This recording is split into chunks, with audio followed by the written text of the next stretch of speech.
नमस्कार। सदीनामा रोजाना बुलेटिन में आप सभी का स्वागत है। मैं रूपा रजक आ गई हूँ लेकर 2 दिसंबर 2025 का संपादकीय, जिसका शीर्षक है वर्षों से तारीख पर तारीख, यानी मामलों के लगातार आगे बढ़ते जाने, सुनवाई में देरी और मामलों की अनावश्यक मेजनिंग जैसे मुद्दों से मुक्ति मिलने की संभावना, जिसे कलमबद्ध किया है हमारे अतिथि संपादक एडवोकेट किशन सन्मुखदास भावनानी जी ने।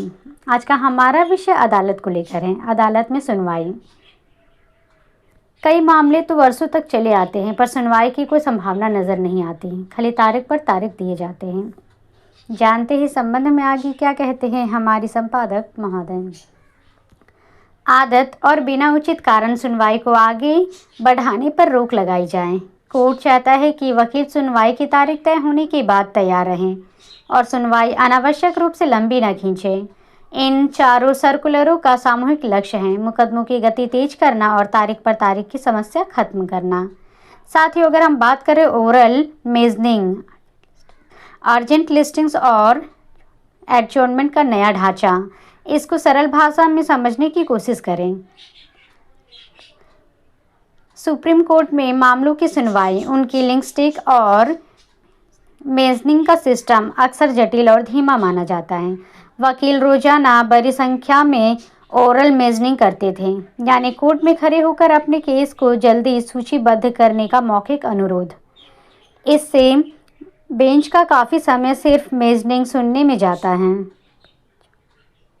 कई बार वास्तविक अर्जेंट मामलों को इस भीड़ में से अलग पहचानना मुश्किल होता था। इस स्थिति को समझाते हुए या समझते हुए कोर्ट ने 1 दिसंबर 2025 से एक रिस्ट्रक्चर्ड सिस्टम लागू किया। साथ ही बात करते हैं हम उनके उद्देश्य को समझने की, तो अब से वकीलों को ओरल मेजनिंग में जाने वाली ऊर्जा, समय और प्रयास को कम कर दिया गया है। सिस्टम को अधिक डिजिटल, अधिक पारदर्शी और प्राथमिकता आधारित बनाया गया। पहला, फाइलिंग को आसान बनाना। दूसरा, बेंच के सामने गैर ज़रूरी मेजनिंग को खत्म करना। तीसरा, व्यक्तिगत स्वतंत्रता से जुड़े मामलों को तेज सुनवाई देना। चौथा, अर्जेंट अंतरिम राहत की मांग करने वाले मामलों को स्वतः प्राथमिकता देना।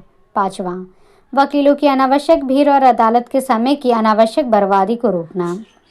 यह बदलाव न्यायपालिका को अधिक न्याय केंद्रित और कम प्रतिक्रियात्मक बोझ केंद्रित बनाने की दिशा में बड़ी प्रगति माने जा रहे हैं। साथियों, बात करते हैं हम ओरल मेजनिंग पर रोक, नई नीति और जूनियर वकीलों की बढ़ावा। इसको सरल भाषा में समझने की कोशिश करें तो पहले सुप्रीम कोर्ट में रोज सुबह की शुरुआत में ओरल मेजनिंग का समय सबसे शोरगुल वाला माना जाता था। हर वकील चाहता था कि उसका केस जल्दी लगे, चाहे वह अर्जेंट हो या नहीं। इससे अदालत का कीमती समय खर्च हो जाता था और कई बार वास्तविक अर्जेंट मामलों को प्राथमिकता नहीं मिल पाती थी। नई नीति के अनुसार अब पहला, सीजेआई की बेंच के सामने सीनियर वकील ओरल मेजनिंग नहीं कर पाएंगे। इससे मेजनिंग की भीड़ कम होगी और सीजेआई बेंच वास्तविक न्यायिक कार्य में अधिक समय दे पाएगी। दूसरा, केवल विशेष अनुमति वाले मामलों को ही सीजेआई के सामने मेंशन किया जा सकेगा, यानी पहले हर वकील मेंशन करता था, अब सिर्फ वही करेगा जिसे असल में इसकी ज़रूरत हो। तीसरा, जूनियर वकीलों को बढ़ावा दिया गया है। यह बदलाव ऐतिहासिक है। पहले मेजनिंग का मंच हमेशा सीनियर वकीलों के पास होता था, जिससे जूनियर वकील छाया में रह जाते थे। अब उन्हें आगे आकर अपनी बात रखने का मौका मिलेगा। इससे उनका आत्मविश्वास बढ़ेगा और न्यायपालिका में इक्वल अपॉर्चुनिटी की भावना मजबूत होगी। यह कदम सुप्रीम कोर्ट की उस नई सोच को दर्शाता है जिसमें वह भविष्य की पीढ़ी के वकीलों को सशक्त बनाना चाहता है। चौथा, 48 घंटे में ऑटोमेटिक लिंग्विस्टिंग, लोगों की लिबर्टी वाले मामलों में क्रांतिकारी सुधार। नया सर्कुलर कहता है कि निम्न प्रकार के सभी मामलों को 48 घंटे के अंदर सूचीबद्ध किया जाएगा। यह बदलाव इस विचार पर आधारित है कि यदि मामला किसी व्यक्ति की स्वतंत्रता से जुड़ा हो तो हर मिनट की देरी अन्याय के समान है। साथियों, बात अगर हम कौन कौन से मामले इसमें शामिल हैं इसको सरल भाषा में समझने की करें कोशिश। पहला, स्थायी जमानत यानी रेगुलर बेल। जब किसी व्यक्ति को लंबी जांच या लंबी सुनवाई के कारण जेल में रखा जाता है और वह स्थायी जमानत चाहता हो। दूसरा, अग्रिम जमानत यानी एंटिसिपेटरी बेल। जब किसी को गिरफ्तारी का डर हो और वह अग्रिम जमानत मांग रहा हो। तीसरा, जमानत रद्द करना यानी कैंसिलेशन ऑफ बेल। अब किसी व्यक्ति की जमानत व्यवहार के कारण रद्द करने की मांग हुई। चौथा, मृत्यु दंड वाले मामले यानी डेथ पेनल्टी केसेस। ऐसे मामलों में देरी जीवन और मृत्यु के बीच फर्क को पैदा करती हैं, इसलिए इन्हें सर्वोच्च प्राथमिकता दी जानी चाहिए और दी भी गई है। पांचवा, हेबियस कॉर्पस याचिकाएं। जब कोई व्यक्ति गलत या अवैध कस्टडी में है तो ऐसे मामलों को तुरंत सुनना जरूरी है। छठा, बेदखली, कब्जा हटाने या ध्वस्तीकरण यानी डेमोलिशन के मामले, क्योंकि यदि देरी होती है तो कभी कभी व्यक्ति की संपत्ति या घर खोने का खतरा होता है। सातवां, कोई भी मामला जिसमें तुरंत अंतरिम आदेश यानी अर्जेंट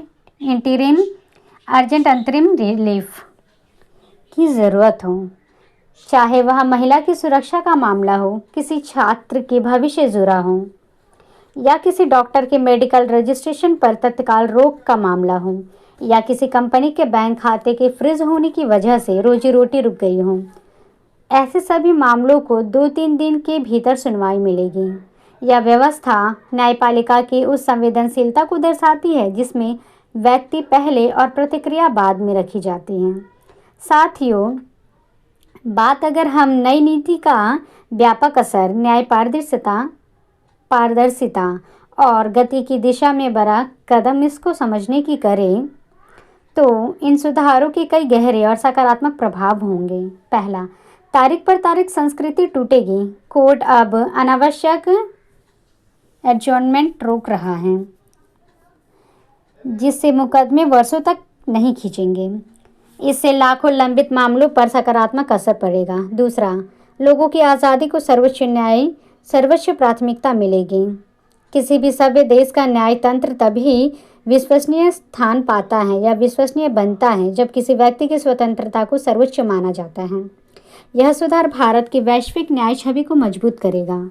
तीसरा, वकीलों की अनावश्यक भीड़ खत्म होगी। हर सुबह सभी वकील मेजनिंग के लिए दौड़ते थे, अब रुक जाएगा। कोर्ट का समय बचेगा और सुनवाई सुव्यवस्थित होगी। चौथा, जूनियर वकीलों को न्यायिक प्रणाली में अधिक अवसर। यह भारतीय लीगल प्रोफेशन में एक प्रकार का डेमोक्रेटाइजेशन है। अब सिर्फ बड़े सीनियर वकीलों की आवाज़ अदालत तक नहीं पहुंचेगी, बल्कि युवा वकील भी अपने केस को प्रस्तुत कर सकेंगे। पांचवा, न्यायपालिका की डिजिटल क्षमताएं मजबूत होंगी। ऑटोमेटिक स्क्रूटनी, डिजिटल इंस्टेक्स और प्राथमिकता चयन में सुप्रीम कोर्ट तकनीकी रूप से दुनिया के अग्रणी न्यायालयों में शामिल हो जाएगा। छठा, जनता का भरोसा बढ़ेगा। कानून का मूल उद्देश्य जनता में भरोसा पैदा करना है और जब सुनवाई तेजी होगी तो लोग न्याय व्यवस्था पर विश्वास रखेंगे और अधिक विश्वास करते हैं। अतः अगर हम उपरोक्त पूरे विवरण का अध्ययन करें तो इसका विश्लेषण करें तो हम पाएंगे कि न्यायिक सुधारों के नए युग की शुरुआत 1 दिसंबर 2025 से लागू की गई। यह लिंग्विस्टिक और मेजनिंग पॉलिसी सिर्फ प्रशासनिक बदलाव नहीं है, यह भारतीय न्यायिक संस्कृति में एक गहरे परिवर्तन की शुरुआत है जहां न्याय जल्दी मिले, सटीक मिले और बिना अनावश्यक प्रक्रिया के मिले। सुप्रीम कोर्ट ने यह स्पष्ट संदेश दिया है कि वह न्याय में देरी को अन्याय मानता है। यह सुधार भारत को न केवल एक विकसित न्याय व्यवस्था की ओर बढ़ाएगा बल्कि दुनिया के उन देशों की कतार से भी आगे ले जाएगा जहां न्याय में तकनीक, पारदर्शिता और व्यक्ति की स्वतंत्रता सर्वोच्च है। भारत का सुप्रीम कोर्ट वैश्विक स्तर पर अपने आप को एक आधुनिक, पारदर्शी और संवेदनशील न्यायिक व्यवस्था के रूप में स्थापित कर रहा है। इन सुधारों के लागू होने के साथ ही उम्मीद है कि तारीख पर तारीख की पुरानी छाया अब धीरे धीरे खत्म होगी और भारतीय न्याय